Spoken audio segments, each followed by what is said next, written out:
Alors, au conseil municipal de décembre dernier, le groupe Faire respirer l'île, par la voix de ma collègue Ingrid Bruland, avait posé une question orale concernant les suites de l'audit de la Chambre régionale des comptes sur l'île 3000. Nous nous sommes permis, comme le règlement intérieur le prévoit, de vous poser une nouvelle question orale à ce sujet. Pourquoi ? Parce que je porte avec force une conviction, celle que nous devons renouveler les pratiques politiques et être exemplaires dans le respect des institutions administratives, juridiques et financières pour redonner la confiance à nos citoyens. Et que j'ai assisté au dernier conseil municipal en vidéo, et le spectacle donné aux Lillois par les réponses apportées est, permettez-moi de le dire assez simplement, consternant.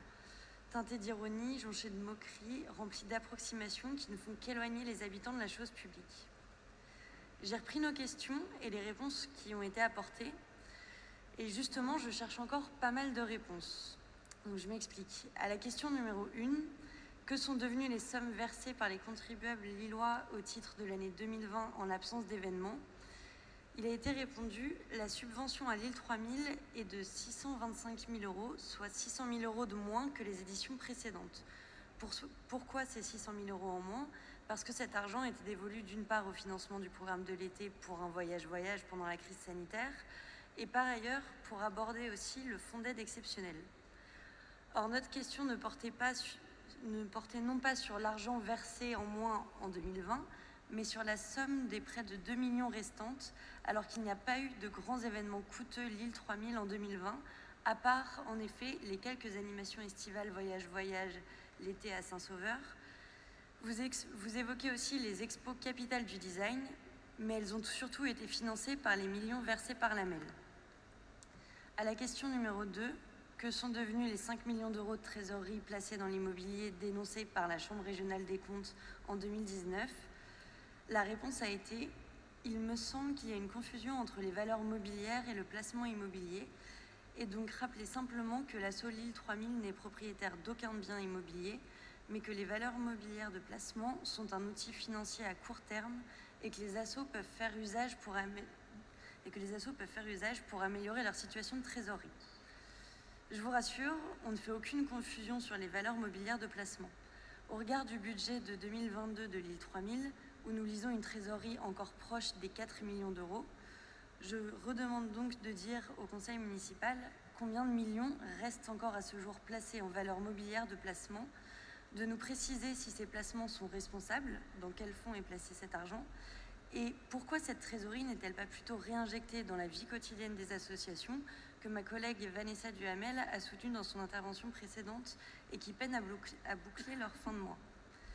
À la question numéro 3, face aux critiques de cette Chambre des comptes sur les retombées réelles de l'événement, 65 millions pour l'édition 2015 et non les 150 millions annoncés, aurons-nous cette fois des indicateurs plus fiables d'évaluation ?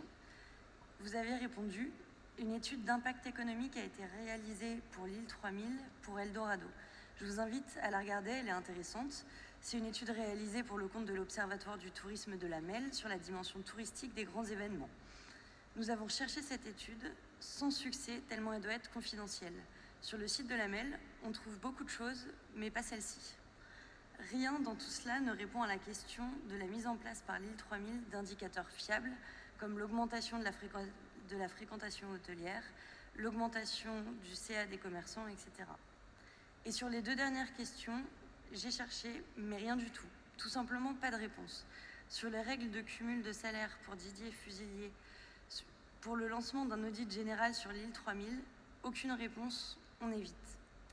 Enfin, vous avez conclu l'échange en décembre sur votre satisfaction d'accueillir dans notre ville toutes les villes qui sont candidates pour devenir en 2030 capitale européenne de la culture en France, en vous étonnant que votre opposition ne reconnaisse pas le modèle Lille 3000, en nous taxant, vous avez dit, de mauvaise foi ou d'incompréhension.